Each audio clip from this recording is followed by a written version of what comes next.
Hi, welcome. I'm David Hooks and the Politics Scot. Welcome to A Week Past Sunday. Remember, don't believe a word I say. Now, last time that we spoke, just before I went on holiday, I asked you to take a good long look at the manifestos of the parties before you voted and to make sure you were voting on the right reasons. How did that work out? How did you do? You voted in Tories, didn't you? Yeah, you voted in 13 Tories. Now, the funny thing is, we often talk in Scotland about how our vote doesn't matter, our vote doesn't make a difference. And more than most times, it doesn't. However, on this occasion, it did. Brilliant. And what did we do? We voted in 13 Tories and propped up the Tory government, the one that's been reducing our budget and cutting benefits for years. And why did you do that? Because union. And what did I tell you not to do? Vote just cause union. But hey, never mind, up to you, that's fine. Well, can we have no more talk now of a one-party state? Because we've returned to the plurality of Scottish politics. We have 35 SNP MPs and we have MPs from other parties and everything's fine. So we can stop talking about that now. We can agree that we don't agree on everything, yes? Good, excellent. Now we can start talking about tactical voting and why we have to have tactical voting. Why are we voting in people we don't actually want to represent us, our families, or constituencies just because we don't want that guy to do it? When we sent down 56 SNP MPs, it was supposed to be so that they could get the Scotland Bill through, hold the feet to the fire of Westminster after they said that they would fulfil the vow. But they didn't, and the SNP MPs tried to put through amendments and they were voted down all the time. They were blocked by the Tories. And what did you do? You voted in Tories! I don't get it. Now, okay, some of the constituencies were actually old school Tory heartlands who were returning to the fold, as it were, after many years in the Lib Dem or Labour wilderness and, 2 years as SNP. Let's not forget, it was only 2 years. But there's a question of how that happened and how the money got to the Tories. Now, you may have heard of a website called opendemocracy.net. What they have revealed is that over £400,000 worth of money during the Brexit campaign made its way into the UK politics and specifically Scottish politics via the DUP. Now, this is because there is a Scottish Tory who has a relationship with a Saudi prince. Sounds odd, but it's true. And that was the method by which money came from the DUP from Northern Ireland, where you don't have to declare where your donations are coming from, made its way into Scottish politics. Now, my question is, did lightning strike twice? Open Democracy have already shown that at least £100,000 worth of donations came into the Scottish Tory party with no idea where it came from, and the people who have accepted the money have accepted the fact that they shouldn't have accepted the money. And yet the money's there, the money's been spent, and we all had several drops from Conservative leaflets and yet no actual Conservative activists in the area. Most seem to have been done through postal drops. So who was involved? Where did the money come from? Who knew what? Did Ruth Davidson know that there was perhaps money coming into the Scottish Tories' coffers via Saudi? Is she aware of this? When was she aware of this? We really need to look at this because we already know that there was an issue of Tory election fraud in the last election where they were spending money on battle buses, which was supposed to be for a national campaign but was actually for local campaigns and getting local people elected. So we need to look to see that our democracy is actually intact. The other big news this week, and frankly every week for the last 2 years and for the next 2 years, is Brexit. The vote that was won by having some numbers on the side of a bus that weren't real, and by a bunch of people who are no longer in power, but that doesn't matter because we voted. By a very narrow margin, we voted as the UK to leave the European Union, although Scotland and Northern Ireland voted to stay, but that apparently doesn't matter.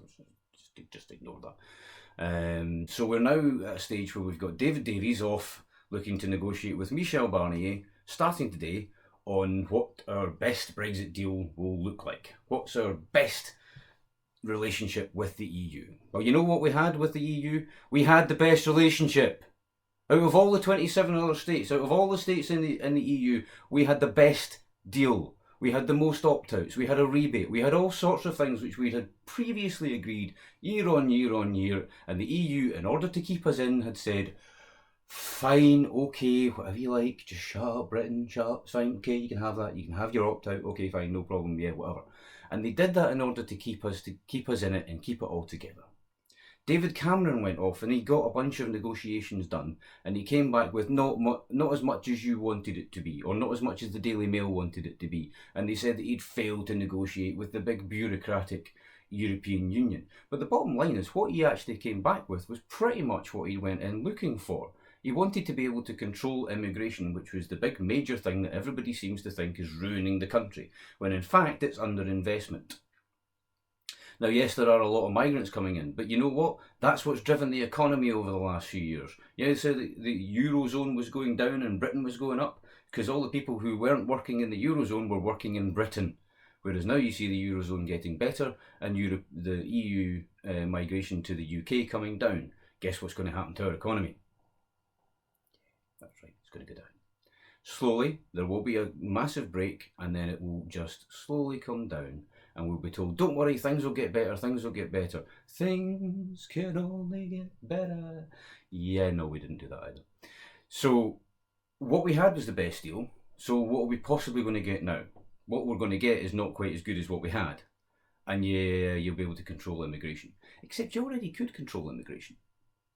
Most people aren't aware of the fact that if there was an EU citizen living in the UK for more than 3 months without a job, the UK had the right to ask them to leave. Not kick them out, ask them to leave. Did we do it? Did we enforce that? Did we send a single letter asking someone to leave after not having had a job for 3 months? No. We simply paid benefits, complained about it, and then put front pages in the Daily Mail, and now we're saying, get out, get out, get out. So people voted to leave, and they voted to leave on a false prospectus. And now we're going to negotiate and trying to get the things that we said that we were going to get before we left, even though all the things that we said we were going to get before we left were the things that we already have. So we want to leave the club, not pay any membership fees, tell them they're all a bunch of bastards, but we still want to use the golf course. It's not going to fly. What we have to do, and I know it's hard, is stop Brexit, okay? We need to do something about it because the people who voted for it, some of them knew exactly what they were voting for. They wanted out of the EU and they had perfectly legitimate reasons for doing so. Others, on the other hand, wanted out because of their own personal experience of the EU. Like, for example, the fishermen in Scotland, who voted previously for the SNP because they thought that being independent in Europe at least would be better than having the UK at the negotiating table. Whereas now they seem to think that being out of the EU is better, even though the UK, who were the ones that negotiated the bad position for them previously, will be the ones in charge of negotiating the new position. That doesn't seem to me as though it's going to work out properly. But hey, up to them, they can vote however they like. But the interesting thing for me is that they all voted to leave the EU. They voted Tory because the Tories were wanting to leave the EU. And then the very second that Ruth Davidson had 13 MPs, guess what? She changes her mind on the single market again. And she wants to stay in the single market and in the common fisheries policy. So she's just basically gone, thanks for those votes, fishermen. I'm going to use those for my own purposes and I don't care about yours. And just one thing on that. There's been some talk of there being a separate Tory whip for the 13 Scottish Tory MPs that are going down. They are in for a shock because the Tories don't have a majority. They only have a majority if they work with the DUP.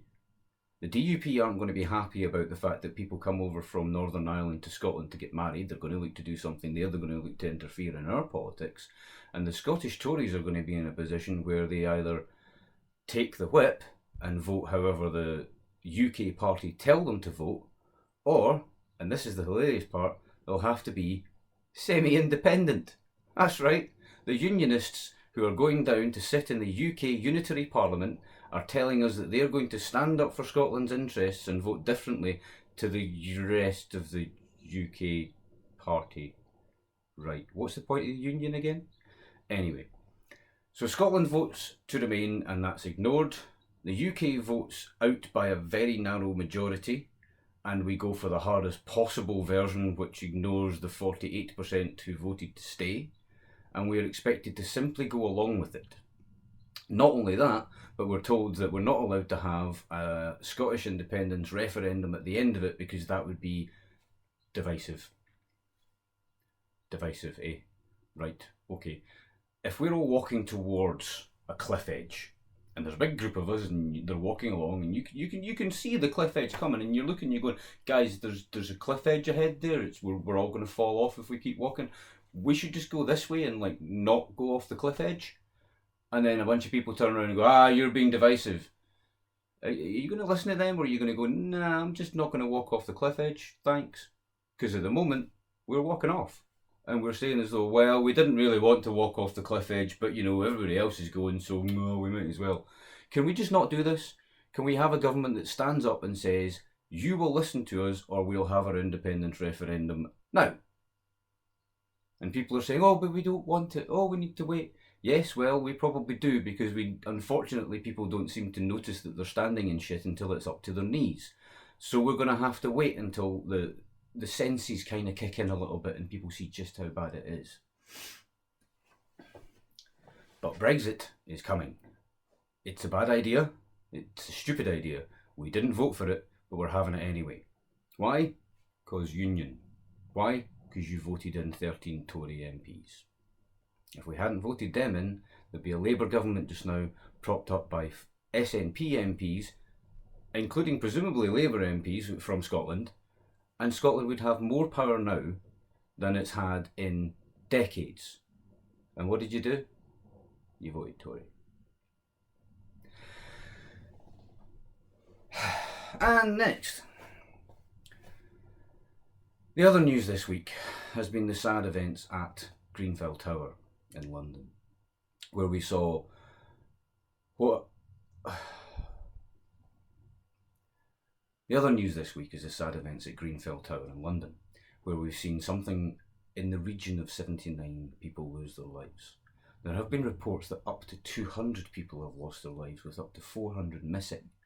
But the government authorities don't want to tell us exactly how many people are dead, because if they admit that number all at once, people will be understandably upset and there might be people on the streets. There should be people on the streets.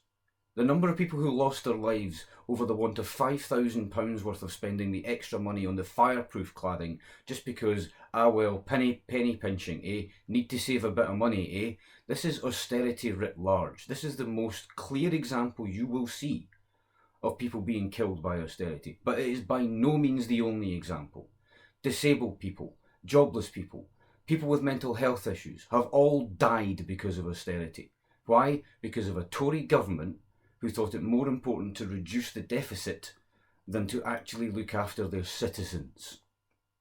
They could have brought down the deficit in many different ways. They could have cut all different parts of the budget. They could have done a number of different things, but they didn't. They went after the welfare budget. They went after council budgets. They cut the very things that you would expect Tories to do. And they did it in the name of austerity, and they did it in the name of being strong and stable for the economy. Well, how strong and stable is this economy now? How does this economy look to other people who are supposed to want to come and live here and work here? What do we look like to them? You look at that fire should not have happened. In the US, in Germany, that cladding is either banned or not allowed above the use of the tallest ladder that the fire service have available to them.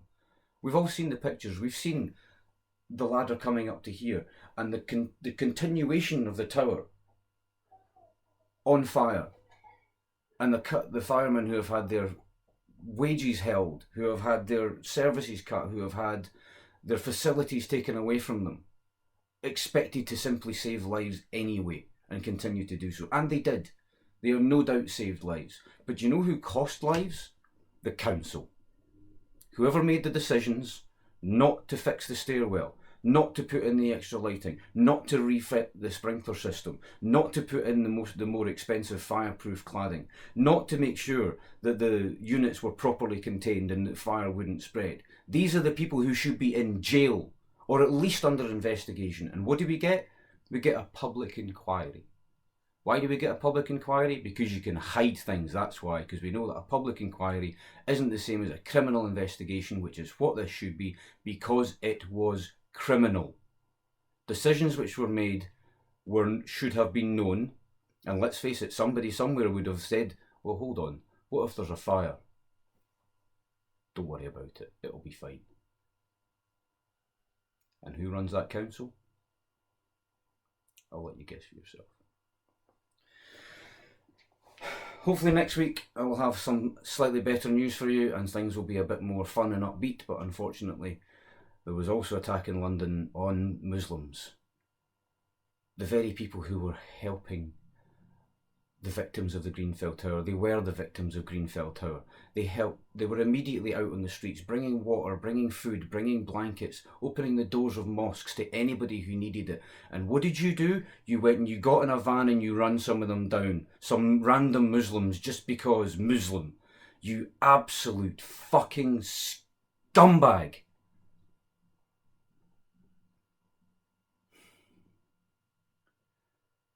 Muslims in Britain are part of our society. They're part of the fabric of our society. They're part of us. They are us. So please stop with this. Just stop it. That's our show for this week. Join me next week when I'll be looking at independence, as the BBC would call it, or for me, politics. Or if you're just not had enough of me yet, join me in just a minute as we take a look at one of the 13 new Tory MPs that you voted in, Mr. Luke Graham. And I think you'll find it's quite interesting. Thanks very much. Goodbye.